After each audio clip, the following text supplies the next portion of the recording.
Bien, muchísimas gracias al comité organizador por haberme invitado a participar en el Congreso Nacional de Neumología de El Salvador 2021 vía online, pero bueno, ahí tengo grandes amigos y por supuesto estoy encantado en participar. Se me pidió que hablara sobre lo que se había publicado en EBUS en este último año, y cuando hice la revisión en PubMed poniendo EBUS, EBUS-TBNA y cáncer, pues me aparecieron 74 publicaciones, y algunas de ellas, las que me han parecido más interesantes, las he dividido en estos 5 apartados: indicaciones, agujas, biopsia, valor de la muestra para el PDL1 y una miscelánea. Con respecto a las indicaciones, bueno, pues parece muy claro que cuando tenemos un PEC-TAC positivo en un paciente con un tumor de pulmón y aparecen adenopatías mediastínicas, pues tenemos bastante claro cómo tenemos que actuar hasta llegar al tratamiento. La duda está cuando las adenopatías en el PEC-TAC son negativas o es un N1. ¿Por qué? Pues porque parece ser que si el tumor es central o no es central puede tener influencia. Hay tumores con un bajo SUV y la presencia del N1 de un tumor de más de 3 centímetros pues también puede variar qué es lo que debemos hacer. Y esto es así porque en pacientes con PEC-TAC con N0, con tumores centrales, el riesgo de que tener un N2 es significativamente mayor que los que no lo tienen, entre un 21 y un 2,9%. Los tumores mayores de 3 centímetros, el valor predictivo negativo es significativamente menor para los que tienen menos de 3 centímetros de tener una adenopatía positiva. Y luego, cuando hay enfermedad N1, la probabilidad de que tengamos un N2 o una N3 oculta, pues oscila entre un 20 y un 30%, y es un porcentaje que no es despreciable. En este sentido, hay un primer trabajo publicado este año en el cual nos dice que en los tumores de más de 3 centímetros se debe de tomar una muestra de tejido mediante EBUS-TBNA, pese a que el PET nos diga que el estadio es N0 o N1, basado en el bajo valor predictivo negativo y positivo de esta técnica. Este otro estudio me pareció muy interesante en pacientes que son inoperables con un T1, T2 y N0. Hizo 2 grupos, un grupo en el cual directamente fue a hacer el tratamiento con radioterapia estereostática y otro grupo en el cual se hizo investigación de las adenopatías, bien por EBUS o bien por mediastinoscopia. La supervivencia no varió en ninguno de los 2 grupos. ¿Qué hacemos cuando tenemos el PEC-TAC y nos dice que el N3 es negativo?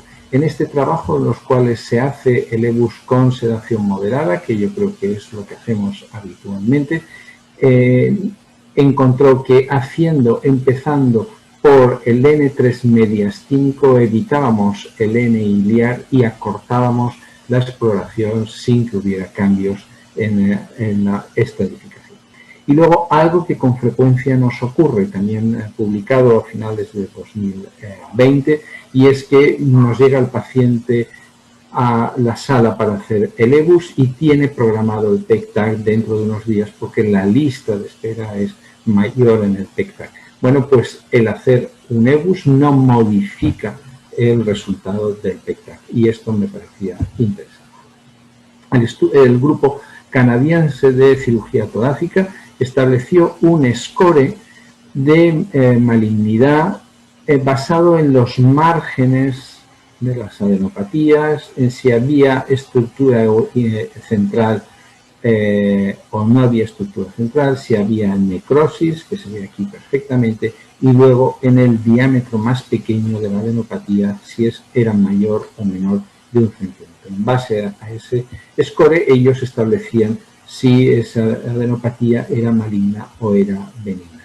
Bueno, pues se hizo luego un estudio de validación publicado en CHEST este año con un valor predictivo negativo muy alto, del 93%, y los autores concluyen diciendo que cuando tenemos un PET negativo, un TAC negativo y los criterios canadienses también de baja probabilidad de malignidad, si es necesario realizar EBUS o no, y probablemente no hubiera que hacerlo según los autores.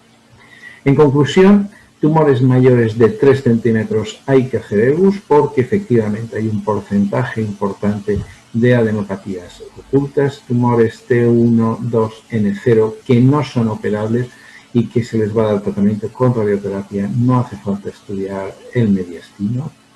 El PEC3 mediastínico negativo no precisa estudiar el N3 iliar y el EBUS previo al PET no modifica el resultado, al igual que el PET-TAC y el score canadiense negativos no requiere EBUS para el tratamiento quirúrgico.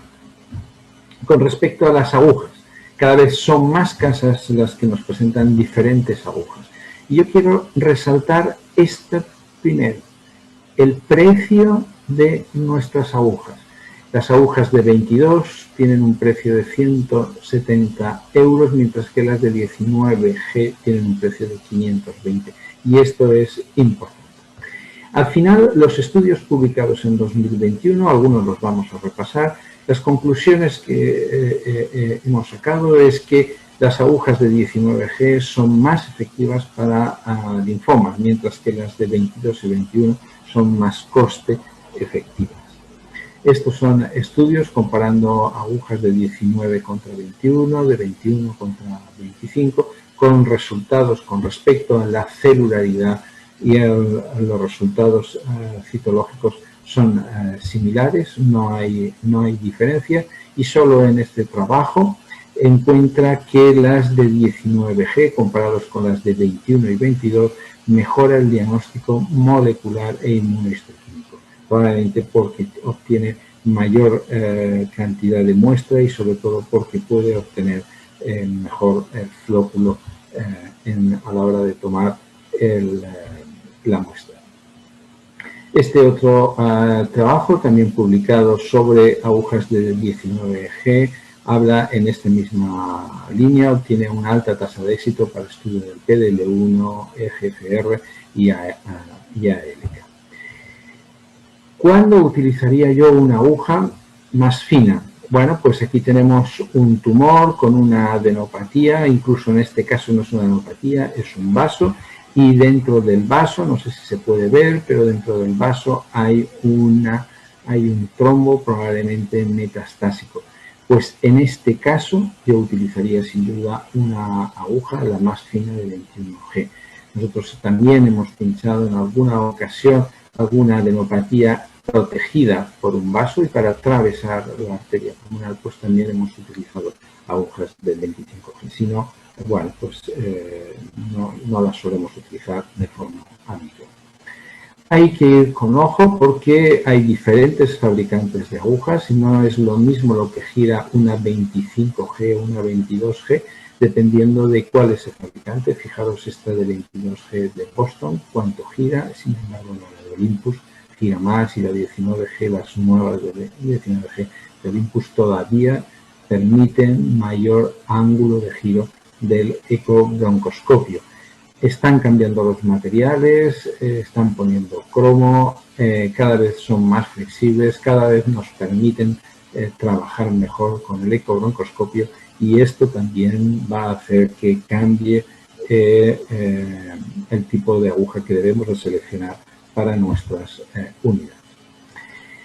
Estas son las nuevas agujas que se quieren introducir, las llamadas Adquiere, son agujas con 3 puntas de corte en lugar de con una punta de corte. Se han utilizado para el estudio de masas pancreáticas con muy buenos resultados. Esta es una aguja de 20G y probablemente ya nos las están presentando en nuestras unidades de endoscopia respiratoria y bueno, pues veremos a ver cuál es el resultado. En conclusión, las agujas de 21G, 22G no hay diferencias con respecto al diagnóstico de carcinoma de pulmón no microcítico y son las más coste efectivas. Las de 19G no hay diferencias tampoco, pero mejora en el linfoma, mejora en la sarcoidosis y parece que mejora el estudio molecular e inmunohistoquímico. Con respecto a la biopsia, al principio se presentó algún trabajo en el cual se exponía que se había hecho alguna biopsia a través de la mucosa bronquial. Lo que se hace es que primero se pincha con una aguja de EBUS y después por el mismo orificio se introducen agujas de 1 milímetro. Bueno, este es un trabajo publicado en 2019 y este otro trabajo publicado ahora en 2021 que recoge un total de 467 biopsias de diferentes autores, pues encuentra que tiene una rentabilidad del 92%. El rendimiento diagnóstico global para el EBUS-TBNA es del 67%, yo creo que es un poco bajo para lo que está publicado, pero bueno, resaltan el que cuando se hizo esto más biopsia, que es el IFB, pues entonces la rentabilidad fue mayor. Lo más importante, las pocas complicaciones que produce esta biopsia. Neumomediastina un 1%, sangrado 0,9%, neumotórax 1%, insuficiencia respiratoria 0,7%. Y lo que me parece realmente más novedoso, en lugar de hacer biopsia con pinza de biopsia, introducir las nuevas criosondas de 1.1 milímetro a través del orificio hecho con una aguja, aquí lo veis, y entonces tomar una muestra de criobiopsia del ganglio. Esto me parece que puede ser muy interesante. Bien, solamente se ha realizado en 4 casos. Se utilizaron primero agujas de 21, 19, incluso de 22. No hubo ninguna complicación ni un mínimo sangrado cuando se utilizó después de una aguja de 22. Valor de la muestra del PDL1. Bueno, qué duda cabe que al principio había muchas dudas en si las muestras de EBUS eran útiles para el PDL1 y yo recuerdo haber participado con patólogos que decían que no, que era la biopsia. No, esto ya ha cambiado. Las muestras de EBUS-TBNA pueden utilizarse en los tejidos, en las adenopatías para el diagnóstico del carcinoma del pulmón. Incluso en este trabajo que compara EBUS, biopsia bronquial y biopsia por TAC con aguja gruesa, los resultados del PDL1 fueron exactamente similares para los 3 tipos de muestra, con lo cual se pueden utilizar el EBUS para el estudio del PDL1. Pero, ojo, y este trabajo me parece muy interesante. Fijaros, es la misma muestra. Este es el estudio con hematoxilina y eosina y esta es la tinción para PDL1. Fijaros, la riqueza que hay aquí de respuesta de PDL1 es el color así, un color así ocre marronáceo, y la pobreza en la misma biopsia en esta zona. Y lo mismo ocurre con esta otra. Hay solamente una pequeña zona de respuesta a la tinción de PDL1 y en esta no había.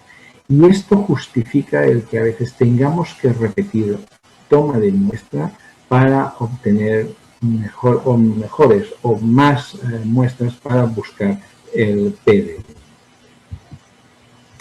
Bien, dentro de la miscelánea hay que hablar del EUS-TBNA, o sea, cuando acabamos la ecobroncoscopia, meter el ecobroncoscopio por el esófago para hacer el estudio del mediastino. Bien, esto tiene 2 objetivos fundamentales. Primero, el hacer un estudio de todas aquellas zonas a las que no llegamos con el EBUS, no llegamos a territorio 8, al paraesofágico, al ligamiento pulmonar, territorio 9, no llegamos a la ventana pulmonar, territorio 5, y con el EUS-B, o sea, con el ecobroncoscopio por el esófago podemos llegar.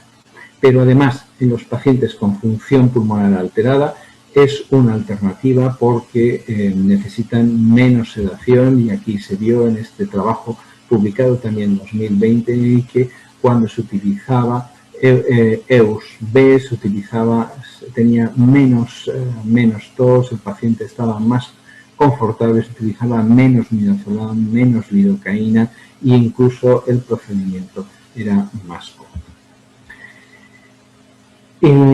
Me parece que también es un campo de futuro el que propone este trabajo y es introducir medicación a través de las agujas de EBUS. Son pacientes con masas pulmonares importantes, entonces en un grupo se le da el tratamiento intravenoso, en el otro grupo se da 2/3 del tratamiento intravenoso y 1/3 del tratamiento de cisplatino en este caso, a través de la aguja de EBUS dentro de la masa bronquial. Son pacientes en estadio 4 y parece que los resultados fueron buenos, como se ve en esta gráfica. ¿Qué pasa cuando no retiramos adecuadamente la medicación anticoagulante en los pacientes que llevan tratamiento anticoagulante? Hay veces que tenemos pacientes en los cuales llevan stents coronarios y es difícil quitar la doble antiagregación. Bueno, con este trabajo se hicieron 3 grupos, uno en el que se hizo una retirada del tratamiento anticoagulante insuficiente, otra en el que se hizo la retirada de forma correcta y otro grupo que no llevaba tratamiento anticoagulante. Bien, el número de pacientes que se hizo la discontinuación de forma insuficiente fue lógicamente menor que el que se hizo suficiente. En general las cosas se hacen bastante bien, pero hay veces que no se puede hacer. Y estas fueron las complicaciones. Curiosamente, el que más tuvo, también el grupo más grande, fue aquellos que no tenían tratamiento anticoagulante asociado. Y los que tuvieron tratamiento coagulante asociado, los que se les retiró de forma insuficiente, solamente hubo un paciente que tuvo una reducción de la hemoglobina de 10.5 a 8 y en otro en el que se retiró el tratamiento también tuvo un pequeño sangrado. El resto no tuvieron complicaciones, con lo cual parece que el EBUS es bastante seguro y aunque no podamos suspender y a veces no se puede retirar la doble antiagregación, podemos hacer el EBUS con seguridad. Otra de las complicaciones que se pueden presentar y que no debemos de olvidarla es la mediastinitis. Este es un paciente que se pinchó territorio 2R, a los pocos días vino con un cuadro, acudió con un cuadro febril, había una zona de infección con necrosis, se puso tratamiento antibiótico y se recuperó el paciente. Los pacientes los hacemos habitualmente ambulatorios, pero hay que estar siempre pendientes, hay que darles el teléfono de la unidad porque pueden presentar fiebre a las horas o a los días y hay que ver si ha habido alguna complicación. Y por último, este trabajo en el cual propone hacer el EBUS-TNA con CPAP para evitar la desaturación. Los resultados fueron que los pacientes tratados con CPAP, el tiempo medio de desaturación fue mejor y entonces, bueno, pues en aquellos pacientes con una alta puntuación Mallampati, o sea que tienen una vía aérea difícil, pues se van a beneficiar de que hagamos esta exploración con CPAP. En conclusión, la criobiopsia me parece que es una buena alternativa a la biopsia, me parece que esto se va a seguir haciendo. El EBUS-TNA sin duda es adecuado para estudios de inmunohistoquímica y moleculares, incluido el PDL1 y desde luego el EBUS-TNA es una exploración segura. Bueno, hay muchos recuerdos después de las visitas que hice a El Salvador. Aquí tenemos a este grupo de gente extraordinaria con la que he pasado grandes momentos, cursos, talleres y lo hemos pasado muy bien. Recuerdo esta exploración, este primer EBUS en El Salvador, ayudando a hacer la biopsia. Bueno, fue una exploración muy interesante y espero desde luego que a este gran amigo pues ya le hayan comprado un ordenador. Nada más, muchísimas gracias.